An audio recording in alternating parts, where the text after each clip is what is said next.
Hello and welcome to the Brother Slim. We are doing an unboxing today of Aeon Trespass Part 2. This box is absolutely massive. I think it's maybe not quite as tall as the base game, but it is still huge. That is for sure. So I think maybe we'll see how we go about this. Just with my limited space here, but yeah, super cool, very exciting. It's going to be a million years before me and the guys get to play this content, but it looks very cool nonetheless. Sean was over the other day, so I did take a peek inside already, and yeah, lots of cool stuff. Let's pop this open and see how we want to do this.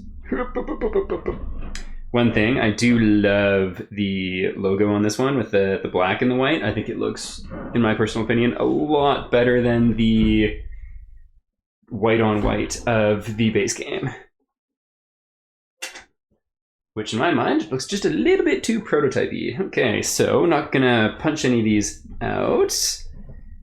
Whole bunch of tokens with some creepy desert stuff and some creepy cool ocean stuff. That tile is quite beautiful. Actually, they both are. And get rid of that glare. Yeah, the hammerhead sharks there, and looks like some jellyfish. Beautiful. Okay, so tokens. Let's see. Try not to bust those. There we go. Okay. So there's a fair amount of content here. So do not open until you're told to do so. Do not open until you're told to do so. And do not open until you're told to do so. Fun times. I've seen a lot of unboxing with this thing. So this is essentially the final boss of all of Aeon Trespass Odyssey, as far as we're aware. Mr. Earthfleece himself, under the sea, horrible, gribbly king fellow. And if I remember correctly, I think is a root word for gold, and fleece being the golden fleece kind of. So basically, golden fleece, which is what, if I remember correctly, the mythological Argonauts and Argo were all about trying to get, or something like that. So there's a play on that for sure, which is pretty cool. This is an upgrade kit, so these things will actually be coming and being used in the base game. This one is a story card from Cycle 1, so we're late on that. That actually looks like it's Cycle 1 also. Oh, that looks like Cycle 1 too. So, oh, a slush bane Nestus. Interesting. So a few different things. Upgrade pack contains upgraded components for the first printing. In order to implement this upgrade pack, locate all the included components and replace them. Important exceptions. Cycle 2 exploration. Oh, and there's stickers as well. Okay, fun. That's just a lovely inclusion. And if you got the base game from the first printing, but you didn't get the expansion, they have that thing available for free on their website, so you just need to pay shipping for it. What do we have here? So I don't think we need to pop these open, just because it's going to be a million years before we get to it, but this looks like a Doom card for Cycle 4, Delusions of Grandeur. So this will be in Persia. Very cool, very cool. These books are freaking chonky. I don't have Cycle 1 in front of me, but that is a spine that's about as thick as my finger, and I got skinny fingers, so that's not saying much, but this is a huge book. I wonder how many pages there are. Over almost 200, and so there's just examples of some of the rules and components. So secret envelopes and secret boxes. Interesting. I don't want to go too far in here, so we got the contents. What is this book? Some fun art up there too, being in Persia. Very cool. Some cycle-specific rules. Looks like a lot of cycle-specific rules, so this is going to get more and more complicated, which is kind of terrifying, but that also is really cool. Gardens of Infinite Growth. So there is the Tower of Babel, and you can just see the Argo on the bottom of the artwork too, looking super tiny compared to the tower. And that tower, if I remember correctly, is something that we're actually going to be fighting, which is pretty crazy. Just going to flip to the back and hopefully not spoil anything, but I wanted to see if there's any cool art, which indeed there absolutely is. Just don't know if I want to look at that. Okay, we'll look at this one. just an example of the really cool art. Actually, this box is now a little cumbersome. It's so huge. I love their boss battle art. It is so striking. And one thing that was the case in the base game, and I assume is the case here as well, is a lot of the art, the loadouts of the Titans in the artwork, are actually based on like prolific, really fun playtest battles and like what the folks in office were kitted out in. So really cool to see that. This book, I don't even know if I want to get into. And a side note, I love how you go to the deep bottom of ocean black abyss, and it's the only book that has a black cover. I like that. It's a small, simple thing, but me like it. So I think I'll crack this open just to see. There's a little fun, creepy thing on there. Kind of reminds me of like a skull hoodoo. All right, so even more pages in this one. Just a little over 184. Bunch of stories and stuff. Very cool. What is this book? That's just a little image of the Argo deep under the sea. And I think that's all we're going to do there. Okay, so we'll do that. I'm just going to move this. Do that for later. Okay, so I think we'll put this back here. There's these boxes, which Sean and I already opened because we couldn't resist ourselves, and there wasn't any boxes, or there wasn't anything that says don't open. But just for anyone watching, just in case you don't want to be spoiled of anything at all, we'll leave those closed. Okay, so what's all this? These are the map tiles. A lot of stuff going on that one. Pretty cool. And a little example of a map tile for Cycle 4. I'm not going to open these up again just because it's literally probably going to be years until we actually play this. So I figure having it all crisp and fresh as possible makes the most sense. Standard fare though. And one thing that I like that is pretty sweet is the storage solution in this is a lot more modular. So all this isn't even being used for cards that are in this box. And so it's just like extra, really easy pop out storage. So we can do that for extra cards from the base game if need be, or to fit everything else sleeved might be the plan there too. Okay, let's crack. Actually, I think this can just pop right out here. Indeed. Cool. Yeah, I think they've done a really good job with the... You're gonna put that up there.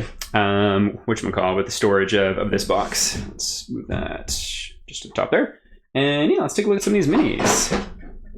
These minis, in my mind, are pretty freaking unreal for board game minis. But I don't think they're as detailed as, say, definitely not as detailed as Kingdom Death. And I don't think as detailed as Oathsworn. The Oathsworn minis were fantastic. Let's see if we can get close there without, I wonder if we can actually shove that. That's kind of dangerous.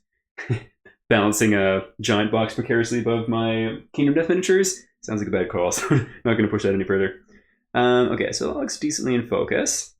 If I remember correctly, this is the Immortal Truth Bearer. So very similar vibes to the Truth Bearer from the base game, just with different gear, I guess.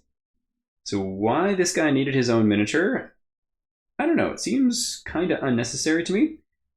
But my assumption is some sort of mechanic or story piece, because ITU does not seem to be the company, if you ask me, that does things...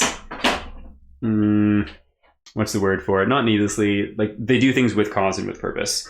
So there could be something going on there. Let's see.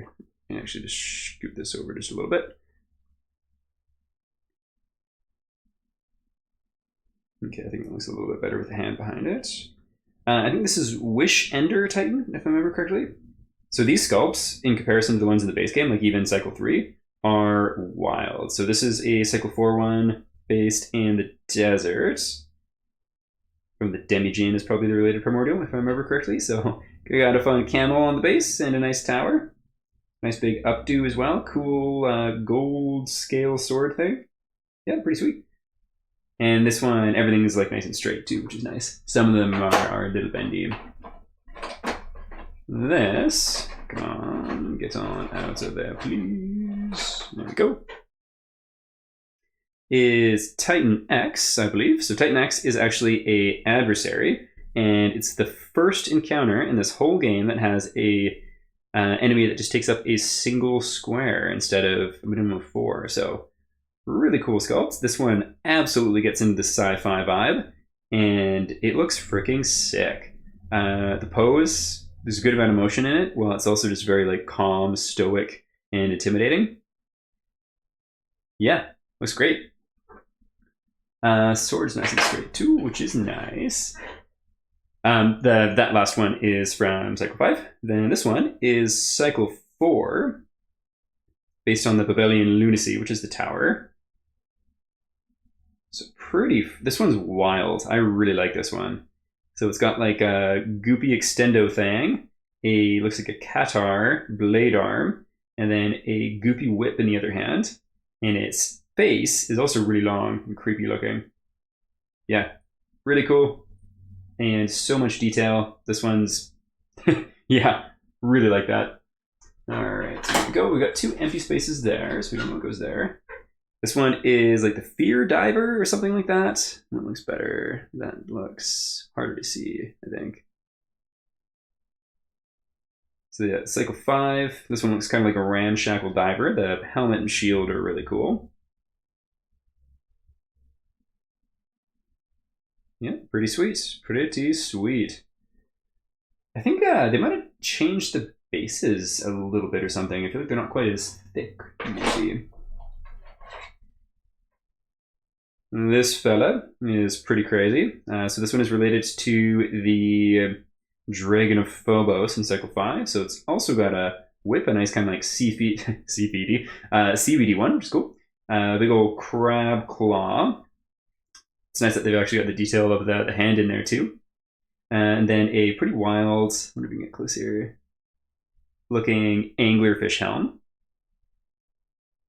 Big piece of coral or something on the base too. Yeah, that was pretty freaking awesome. Awesome indeed. And then we have Shadow Dancer, if I remember correctly. So another Cycle 4 one. The foot blade thing is pretty freaking sick. And again, I just love how dynamic the sculpt is and like all of the sense of motion in it. And then I don't know if that's supposed to be like shadow or ribbon coming off, but it looks pretty sweet. And the face mask she's got on is really cool. You can get a little bit closer there and still be in focus. Nice. Yeah, so very cool. I like all of these Titans a lot. This one might take the cake though. It's freaking chunky. I think this is like solid plastic. The detail in that tower thing is really good. And then 4 arms. Look at all that stuff on that back. There's a lot of stuff there. All these different swords, really cool helmet, and this freaking tower thing just looks sweet. So yeah, that one is really cool and might be my favorite. What else do we have here? Oh, this one is, I think it's called the Trespasser, which is kind of like our response to Titan X. So Cycle 5. It's again very sci-fi. This one, the little dagger blade thing might be a little bit crooked. I thought this was a mushroom on the base, but that is a jellyfish and a fish, I believe. Crazy looking helmets, and then wild looking shield thing. Oh, is that a butt? Yeah, I think that might just be a bare butt there too. Yeah, that looks like a butt. There we go. And then this is also related to Cycle 5. Okay, so it looks like there's 2 Cycle. Yeah, I don't know. I can't remember these ones' name. This one might be the Trespasser. I don't know who that last one was. But pretty cool. So I think this one is related to Titan X, which is the adversary. And I like how it kind of gives like an X kind of pose as well. Big her, don't cur. Very cool, very cool. Alrighty, and then what else do we have up here? We've got the little sweet chibis. This one is my favorite. So this is a, what are they called? Sirens in this game. They are sexy cephalopods. And so I think they did such a cool job with this little fella of kind of, I wonder if we can get that focus there. Kind of giving like the impression of a sexy mermaid lady using just its tentacles, which is kind of terrifying. I really hope that they have a big like actual boss siren in the future, because I think it would be really creepy and cool. Okay, in you go. This is the Dahaka, it's called. So this is the Cycle 4 adversary, just in a little chibi mode. Pretty sweet. And then Titan X Chibi. Honestly, looks pretty fantastic for being so tiny. Pretty cool, pretty cool. Yeah, little teeny tiny miniatures, for sure. Okay, then we'll pop. No, that doesn't need to come out. Let's see, how do we want to do this? And then also, what do we got up here? Looks like stuff not to open, so do not open, no trespassing. Core technologies. Dahaka has interesting cards where I think it's both like AI and BP in one, so they're the larger tarot cards. So that's an example of that there. Cool. And then my assumption is we probably don't want to look in either of these. This one's actually got a surprising amount of weight to it. So beta, do not open, do not open. Cool. So put that away and then do this. Let's put that over there. And then we got the big boss level here, which is pretty crazy looking. Okay, so we'll pop that off. Very, very nice. All right, let's just go through it in order of approximately how we're going to face off against these guys. So cycle 1, or cycle 4, going to have the Damage-In, which is, this guy's bigger than I expected, actually. He's a big heckin' chonk. So his 4 arms, that really cool like armor built into its body, creepy face helmet thing. I think there's like some gross teeth there too. Super swole. Gonna smack you with the tower. Yeah, that looks awesome. I like checking the bottoms because some of them have little differences instead of the Doom symbol. So it's kind of fun checking that out and seeing what's there, because I think it's tied to some lore implications of the game world. Yep, this one looks sweet. I wasn't like super keen, like it's really cool, but I wasn't crazy keen or blown away by it on the campaign, but seeing it in person, it is sick. There we go. And then the Dahaka here. Oh, that's not the Dahaka. Where's the Dahaka? There we go. So we saw this chibi guy moments ago. This is the adversary for Cycle 4. Somewhere in Cycle 4, there's a, I can't remember the name for it, but like someone from your past comes back and you've killed them and bested them before. How are they back? And I don't know who or what that's going to be, so I'm curious how that's going to play in the game. This one's kind of hard to parse just because there's so much going on with all the smoke and such, but I think it should be pretty fun to paint. Yeah, pretty wild. So lots and lots of smoke, that's for sure. Creepy face in the smoke too. Same symbol on the bottom. And then lastly for Cycle 4, oh no, not lastly, my apologies, there's actually one more. This is the Midas score, which I saw someone saying it gives them Kingdom Death vibes, and like maybe with the human head, I could see that, but doesn't really give me Kingdom Death vibes personally, maybe just not enough hands. Little wing ball things. I think those are like gold polyps or something that are part of the reason why it can fly when it's such a big heckin' chonk. The wings are kind of small for the creature too. Maybe that's just kind of playing into the lore of it being able to kind of fly because of those wing ball things. Or I'm curious if they had to scale the wings down to be able to fit it. This one has a bit of a different base too. That would be for weight. But yeah, really cool mini. Love all the sense of motion and how kind of sinuous it is, even though it is kind of like a stubby critter. So that's very cool. And then last but not least, for Cycle 4, look at this thing. This is so cool. So they had all kinds of updates about trying to develop this thing, and they changed the sculpt multiple times, reiterated it multiple times, and then eventually decided to segment it. I think part of the mechanic is the towers continuing to grow and build, and so now they actually have it represented in the game. I don't know how well it's going to show just being in gray plastic, but this is kind of like the Eye of Sauron or Cthulhu from World of Warcraft back in the day kind of vibes. And then kind of like Ambrosia, Corrupted Tentacle goop. I don't know how secure mine is. Feels like, okay, so that is the right spot. Yeah, it doesn't quite connect super cleanly. Not horribly, but yeah, it's a little bit looser than I would like. So I might have to see if I can shave that down a little bit. But then yeah, just let's see. Yeah, so that one feels nice and stiff. And then they're labeled there, so 6. That's gonna be the tippy toppy. And then they all come apart there, which is pretty cool. Pretty cool indeed. And likey, how does this go? Likey that? Nope.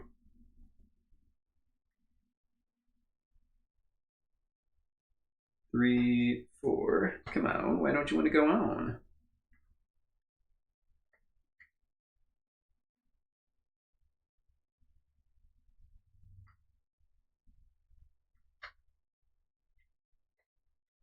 Don't mind me. Just playing with this thing. What's this piece here? Okay, so I think this one is so that it can go 5 and no. Yeah, I'm gonna play around with this off camera and have a better idea about how it works. But yeah, really, really cool. That's for sure.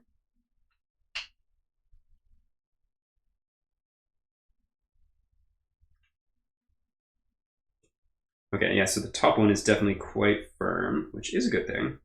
And then, how does this one go? Okay, there we go. So there it is, built back up. Yeah, this thing is wild. It's really cool. And I'm excited to paint it and play against it. Again, probably years from now, but looks really neat. And so that is, as far as I'm aware, the final boss of Cycle 4.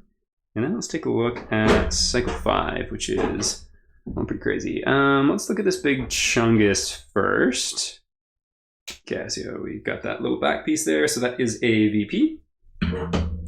Vantage point for anyone who's unfamiliar with the game. And that goes likey that. And so then the tail could also be replaced as another vantage point as well. This thing is huge. I'm quite surprised by how massive it is. And just like, so there's the Chimera in Cycle 2 of the base game. This thing reminds me of like an Under the Sea Chimera 2, like kind of serpentine, kind of slug-like, also kind of goat-like and beholder-like. And it's sharp, pinchy limbs, tentacles, and I don't know if this is supposed to be like lung or gills, but it looks like armpit teeth to me. That's what Sean said, and yeah, I agree, armpit teeth.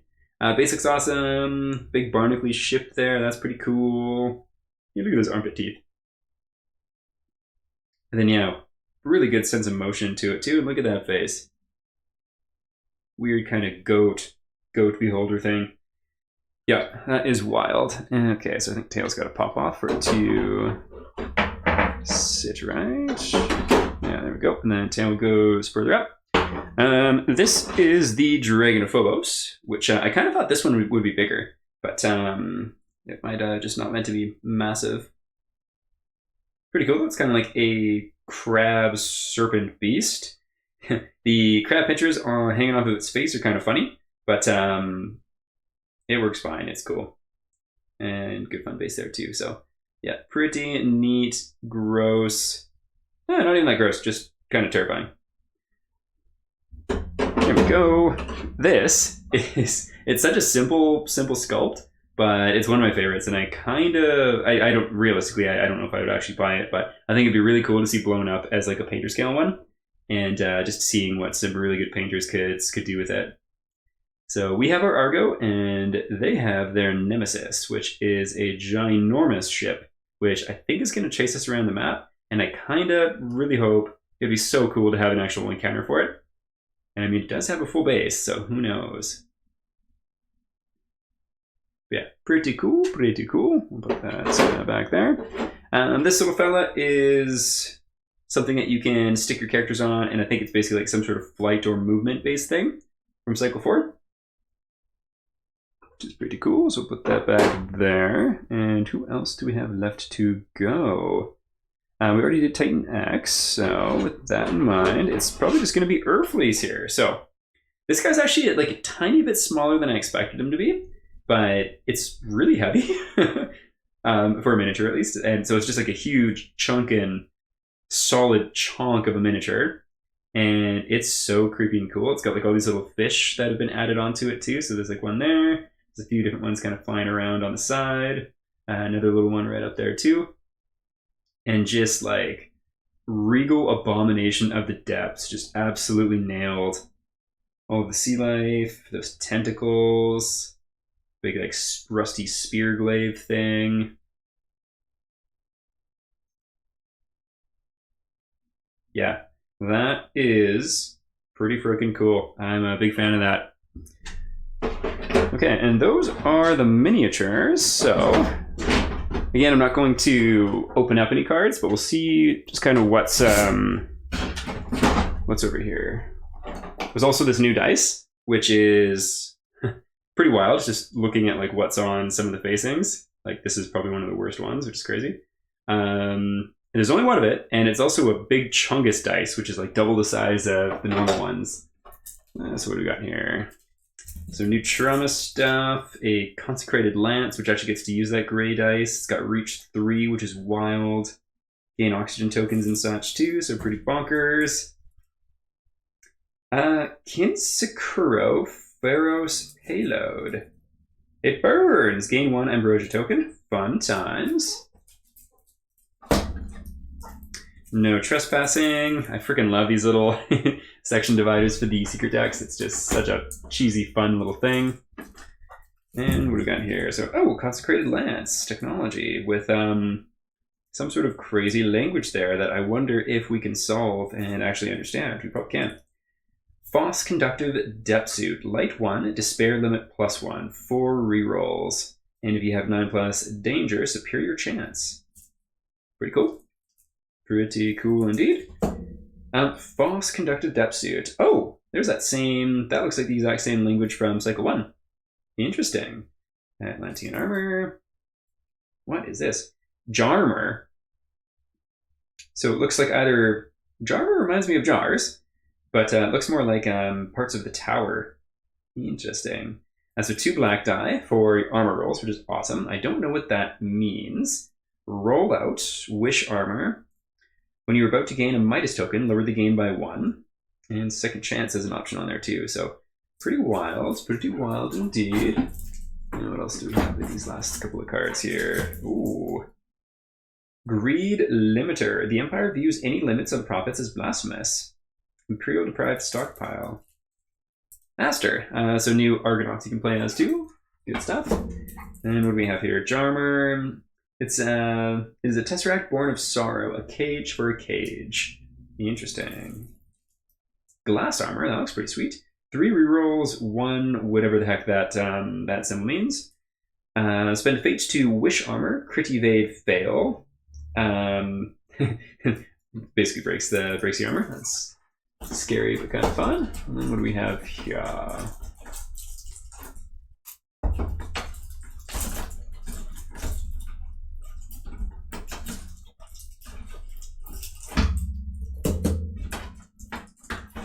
Okay. Outstaying Your Welcome. So this is a status card of the Dahaka. Imperial Bargain. Technology from Cycle 4. Very, very interesting. Twilight. So some Nemo's cards. This is the End. Fun times.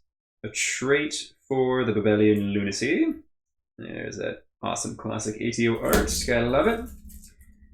Plutocratic Agents, so Cycle 4, negotiation staff. For a deal to be good, someone needs to lose something. Indeed, Smother. So a trait from someone or other. Might be Cycle 5, methinks. Just from that thing on the bottom. Words and Deeds. Some Nemo stuff. So, level 1, take a fear or dread condition card of an adjacent Titan and gain a... Cool, that's pretty sweet. Serpentine Tail. So this is a BP1 of the Medukos, that kind of underwater chimera goat hydra thing, or goat beholder thing. So BP1 was 7. That seems pretty high if you ask me. Well, in comparison to Cycle 1, I should say, in which BP1 is quite common, 2 or 3 instead. Fail, knockdown, and knockback 10. Wound, creative VP. Retreat 4 means that the monster retreats 4, I believe. And critical, create a VP and perform a bonus attack. Cool. Very cool indeed. Let's take a look at these ones here too. So no trespassing, secret deck, fun times. It's another BP, that's just the other side for the Meducatos. The Call. So this is going to be a, oh no, it's Dragon of Phobos, a level 3 Judgment. I think Judgments are, like, they're in the AI deck. 2 dice, 11 plus. That's a first that I've seen at least. Pretty targets, closest Titan in sights, gain 2 despair tokens. You have 7 plus fate, you die instead. Judge, doomed, chosen skill. If the attack hits, you die. Flip 1 oxygen token, gain the Holy Terror. If the attack hits, you die. Okay, well that's terrifying. After attack, Inkblot, and Vanish 5. Wild, so more Dragon of Phobos art. Transforming Muscles. This is from the Demigen. It's a level 2 body part. I don't know what this means with the stare, so it's an 8 and a 9. And what that means and what the mechanic is, I do not know. Little aside though, I love the little dripping gold motif that they've got going on here. I love it. Fail, wish away. Wish away, I think that like gets rid of your Titan, which hopefully isn't just like instant death. Ooh, always fun seeing secret loot cards from criticals. A Jin Cloak. Very cool. Forwards you cheer against the attacker. Fun stuff. And so there's just an example of their classic art kind of vibe. There's a Demigen, little crest or whatever you want to call it. And then again, just how all of the cards have that kind of stylized art to it. So Cycle 4's got that gold drip. Gaze of Greed. All right, so this is the Babelian Lunacy. So 3 dice. There's a 11 plus once more. And this is just a 1 Eclipse attack. I don't know what that is. Staircase F10. Don't know what that is too. I'm assuming it's to do with climbing the stairs, but what it means, no idea. Rotate, closest Titan, target Eclipse Zone. What the heck does that mean? Attack 3 hits or 3 plus some sort of token. You die. Otherwise, each hit deals 4 danger and -1. Midas is my, I assume that means you're basically turning into gold. Crazy, crazy, crazy, crazy. Yeah. One thing I gotta say, so the base game is stunning the amount of content in it. I think the weak point of the base game is, in my opinion, the white box, and I think it's just a little bit too white if you ask me. But then also the storage. The storage, it's not horrendous in my mind. Like, we just bought we purchased the last tome binder for organizational purposes, and as we finished the end of Cycle 1, things were starting to get more complex, and there's a lot of things to reference, so looking forward to using that. But the modularity of the storage in this box is top-notch, so I think that was an area that they were well aware was an area for growth and improvement in the base game, and yeah, I'd say they knocked it out of the park with this one. It just feels much more accessible, and like just a better storage solution. So stoked on that. I think that's fantastic. And I think I'm going to turn this fella off and then start doing a separate recording video for the last tome and the little tuck box thing too, and share some thoughts and feelings on that so far as well. But yeah, thanks for tuning in. Again, I don't know how exciting it is just looking at just the base cards, but I feel like it'd be way too spoilery to get in and see a whole bunch. And just in this limited space, I couldn't get the box out of the way, so hopefully the minis being rotated on camera there looks okay too. But yeah, thanks for tuning in. I guess at time of this recording and such too, and probably when the video is going live, we're right in the thick of Christmas holiday season, so much love and happy holidays to everybody. And we'll see you next time. Ta-ta for now. Bye.